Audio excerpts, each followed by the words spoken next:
हरे कृष्णा।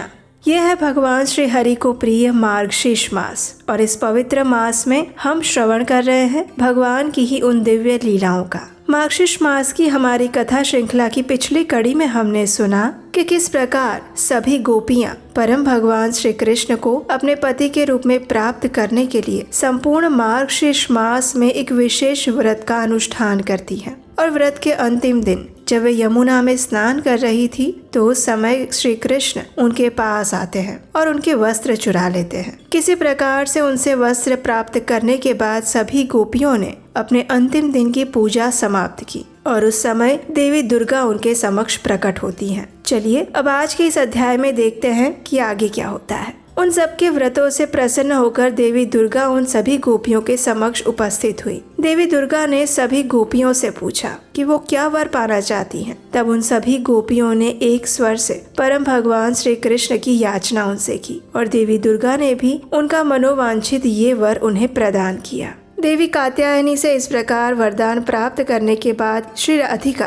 और सभी गोपियां अपने अपने घर जाने के लिए तैयार हुई और उतने में ही उनके आराध्य श्री कृष्ण वहां पर आ पहुंचे। उनके श्री अंगों पर पीताम्बर वस्त्र शोभा पा रहा था। वे अनेक प्रकार के आभूषणों से विभूषित थे। अजानु लंबी मालती माला और वन माला उनकी शोभा बढ़ा रहे थे। उनका प्रसन्न मुख मंद हास्य से सुशोभित था। श्याम सुंदर के सुंदर अद्भुत स्वरूप को देखकर श्री राधिका ने वेग पूर्वक आगे बढ़कर उन्हें प्रणाम किया और तब श्री कृष्ण ने कहा, हे प्राणाधिके राधिके, आप मनोवांछित वर मांगिए। हे गोप किशोरी गोपियां, आप सब भी अपनी अपनी इच्छा के अनुसार मुझसे वर मांग सकती हैं। श्री कृष्ण की ये बात सुनकर श्री राधिका और अन्य सभी गोप कन्याओं ने हर्ष के साथ प्रभु से वर मांगते हुए कहा। सबसे पहले श्री राधिका बोली, हे प्रभु, मेरा चित्त रूपी चंचरिक मन सदैव आपके चरण कमलों में रमता रहे। जिस प्रकार मधु कमल में स्थित होकर उसके मकरंद का पान करता है, उसी प्रकार मेरा मन रूपी भ्रमर भी सदैव आपके चरणार विंदों में स्थित रहे और भक्ति रस का निरंतर आस्वादन करता रहे। आप जन्म जन्म में मेरे प्राणनाथ बने और अपने चरण कमलों की परम दुर्लभ भक्ति मुझे प्रदान करें। मेरा चित्त सोते जागते दिन रात आपके ही स्वरूप और गुणों के चिंतन में सतत निमग्न रहे, यही मेरी इच्छा है। तत्पश्चात गोपियों ने कहा, हे प्राणबंधो, आप जन्म जन्म में हमारे प्राणनाथ हो और श्री राधा की ही भांति हम सबको भी सदैव अपने साथ रखें। गोपियों के ये वचन सुनकर प्रसन्न मुख वाले श्री यशोदा नंदन ने कहा, तथास्तु, ऐसा ही होगा। उसके बाद भगवान ने श्री राधिका को प्रेम पूर्वक सहस्त्र दलों से युक्त क्रीड़ा कमल और मालती की मनोहर माला अर्पित की। उसके साथ ही उन्होंने अन्य गोपियों को भी प्रसाद स्वरूप में अनेक पुष्प और मालाएं अर्पित की और फिर श्री कृष्ण ने कहा, हे व्रज देवियों, आज से लेकर 3 मास पूर्ण हो जाने पर वृंदावन के सुरम्य रास मंडल में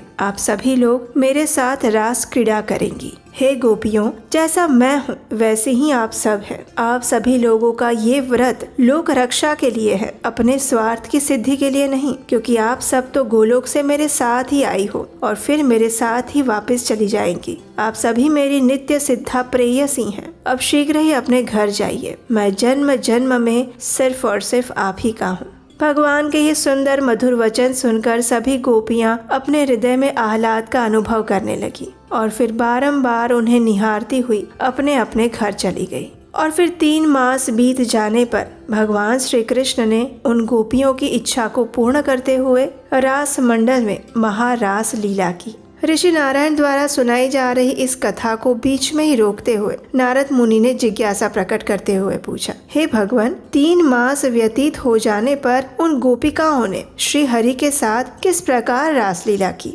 वृंदावन कैसा है? और फिर श्री कृष्ण तो एक ही थे और गोपियां अनंत थी। ऐसी दशा में किस प्रकार वह क्रीड़ा संभव हुई? मेरे मन में इस सुंदर लीला को श्रवण करने की उत्सुकता हो रही है। कृपया इस विषय में मुझे सुनाएं। तब नारायण ऋषि हंसने लगे और प्रसन्न मुख के साथ उन्होंने ये लीला कहना आरंभ किया। ऋषि नारायण ने कहा, हे देवर्षि, एक दिन श्री कृष्ण चैत्र मास के शुक्ल पक्ष की त्रयोदशी तिथि को चंद्र उदय होने के बाद वृंदावन में गए। उस समय जूही, मालती, कुंद और माधवी के पुष्पों का स्पर्श करके बहने वाली शीतल मंद और सुगंधित वायु से सारा वन का विस्तार सुवासित हो रहा था। 9 लाख रास गृहों से युक्त वो वृंदावन बड़ा ही मनोहर दिखाई दे रहा था। चंदन, अगरू, कस्तूरी और कुमकुम की सुगंध सब ओर फैल रही थी। कस्तूरी और चंदन युक्त चंपा के फूलों से रचित अनेक प्रकार की शैयाएं उस स्थान की शोभा बढ़ा रही थी। उस सुंदर शोभा से संपन्न रास मंडल को देखकर भगवान मधुसूदन हंसे। उन्होंने कौतूहलवश वहाँ विनोद की साधन भूता अपनी वंशी को बजाना आरंभ किया और ये वंशी की ध्वनि उनकी प्रेयसी गोपिकाओं के प्रेम को बढ़ाने वाली थी। जब राधिका ने इस वंशी की मधुर ध्वनि को सुना तो वे तत्काल ही प्रेम व्याकुल हो उठी। वे अपने समस्त आवश्यक कर्म छोड़कर घर से बाहर आई और उसी वंशी ध्वनि का अनुसरण करती हुई आगे बढ़ी। राधिका की सुशीला आदि जो अत्यंत प्रिय 33 सखियां थीं, वे सभी भी श्री कृष्ण द्वारा सुनाई जा रही इस वंशी की धुन से आकृष्ट होकर अपने अपने घरों से बाहर निकली। कुल धर्म का त्याग करके वे सब वन की ओर चल पड़ी और फिर उन प्रधान गोपियों के पीछे पीछे दूसरी अन्य गोपियां भी जो जिस अवस्था में थी उसी अवस्था में लाखों की संख्या में वे अपने अपने घरों से निकलकर वन में एक स्थान पर एकत्रित होने लगी। उसके बाद शुभ वेला में संपूर्ण सखियों के साथ श्री कृष्ण के चरण कमलों का चिंतन करते हुए श्री राधिका ने रास मंडल में प्रवेश किया। राधा को अपने समक्ष देखकर श्री कृष्ण अत्यंत प्रसन्न हुए और उस समय एक विचित्र लीला हुई। भगवान ने अपने आप को विस्तारित किया और 9 लाख गोपियां और उनके साथ उतने ही 9 लाख गोप विग्रहधारी श्याम सुंदर श्री कृष्ण प्रकट हुए और इस प्रकार 18 लाख गोपियां और श्री कृष्ण उस रास मंडल में मिले और फिर एक महारास लीला आरंभ हुई। कुछ समय बाद श्री कृष्ण राधिका को लेकर वहां से अंतर ध्यान हो गए और अनेक सुरम्य वनों, पर्वतों, सरोवरों और नदी तटों पर ले जाकर उन्हें आनंद प्रदान करते रहे। श्री राधा के साथ भ्रमण करते हुए श्याम सुंदर ने एक वट वृक्ष देखा जिसकी शाखाओं का अग्रभाग बहुत ही ऊंचा था। हर्ष से भरे हुए श्री कृष्ण ने वहां पर बैठकर राधिका से चिरकाल तक पुरातन और विचित्र रहस्यों की कथाएं सुनाई और उस समय उन्होंने वहां पर आते हुए एक श्रेष्ठ मुनि को देखा जिनके मुख और नेत्र प्रसन्नता से खिले हुए थे। वे परमात्मा श्री हरि के जिस स्वरूप का ध्यान कर रहे थे उसे उन्होंने अपने हृदय में नहीं देखा और उनका ध्यान टूट गया और अब वे स्वरूप उनके सामने बाहर से प्रत्यक्ष रूप में दिखाई दे रहा था। उस ऋषि का शरीर काला था, उनके शरीर के अंग टेढ़े मेढ़े थे, वे नाटे और दिगंबर थे। उनका नाम था अष्टावक्र। वे ब्रह्म तेज से प्रकाशित हो रहे थे। उनका मस्तक जटाओं से भरा हुआ था और वे अपने मुंह से आग उगल रहे थे। वे स्वयं ब्रह्म तेज ही मूर्तिमान जैसे लग रहे थे। वे तेजस्वी और परम शांत थे। भयभीत होकर भक्ति भाव से दोनों हाथ जोड़कर मस्तक झुकाकर वे श्री राधिका और श्री कृष्ण के सामने खड़े हो गए। मुनिवर अष्टावक्र ने गोविंद को प्रणाम किया और उनकी स्तुति करने लगे। ऋषि अष्टावक्र ने भगवान की स्तुति करते हुए कहा, हे प्रभु, आप तीनों गुणों से परे होकर भी समस्त गुणों के आधार हैं, गुणों के कारण और गुण स्वरूप हैं। हे गुणनिधे, आपको नमस्कार है। आप सिद्ध स्वरूप हैं, समस्त सिद्धियां आपकी अंश स्वरूपा हैं। आप सिद्धि के बीज और परात्पर हैं, सिद्धि और सिद्ध गणों के अधीश्वर हैं और समस्त सिद्धों के गुरु हैं। आपको नमस्कार है। हे वेदों के बीज स्वरूप परमात्मा, आप वेदों के ज्ञाता, वेदवान और वेद वेत्ताओं में श्रेष्ठ हैं। वेद भी आपको पूर्णतः नहीं जान सकते। हे रूपेश्वर, आप वेदज्ञों के भी स्वामी हैं। आपको नमस्कार है।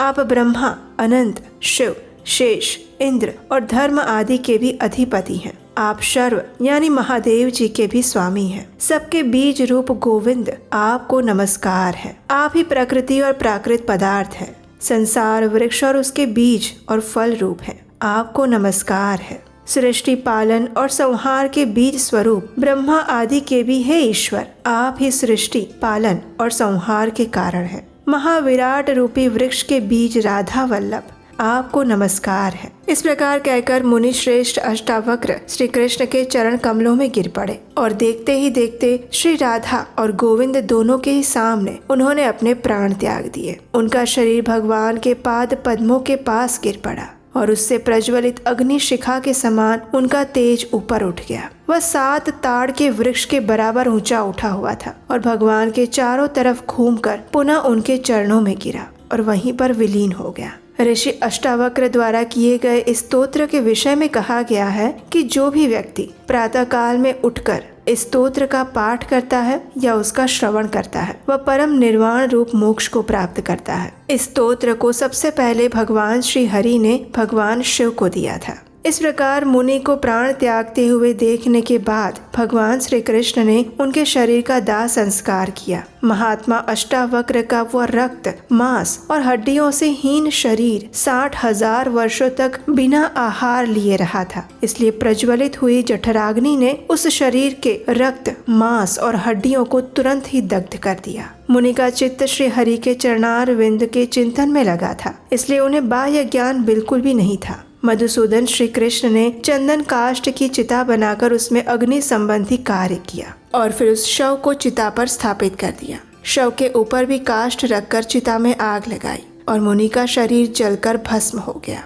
आकाश में देवतागण दुंदुभियां बजाने लगे और तत्काल ही वहां से फूलों की वर्षा होने लगी। इसी बीच रत्नों के सार तत्व से निर्मित मन के समान तीव्र गति से चलने वाला एक सुंदर विमान गोलोक से उतरा और श्री हरि के सामने प्रकट हुआ। उसमें श्री कृष्ण के समान ही रूप और वेशभूषा वाले श्रेष्ठ पार्षद विराजमान थे। उन सब ने राधिका और श्याम सुंदर को प्रणाम किया और सूक्ष्म देहधारी मुनीश्वर अष्टावक्र को भी मस्तक झुकाया और फिर उन्हें उस विमान पर बिठाकर वे उत्तम गोलोक धाम में चले गए। इस प्रकार मुनीन्द्र अष्टावक्र के गोलोक धाम चले जाने के बाद साध्वी राधिका ने आश्चर्य से भरपूर होकर भगवान श्री कृष्ण से पूछा, हे नाथ, ये मुनि श्रेष्ठ कौन थे? इनका ऐसा विचित्र शरीर क्यों था?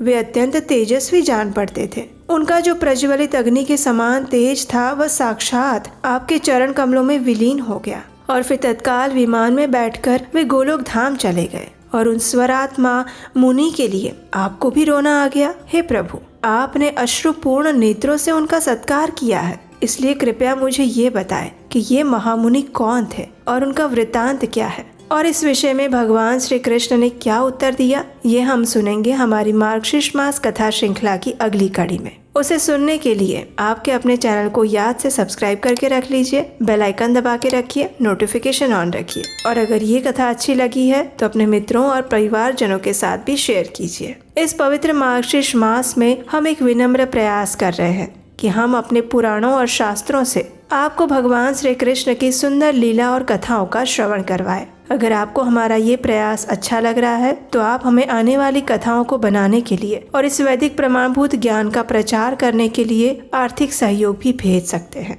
स्क्रीन पर नंबर दिया गया है और हम आपसे मिलेंगे इसी कथा श्रृंखला की अगली कड़ी के साथ। हरे कृष्ण।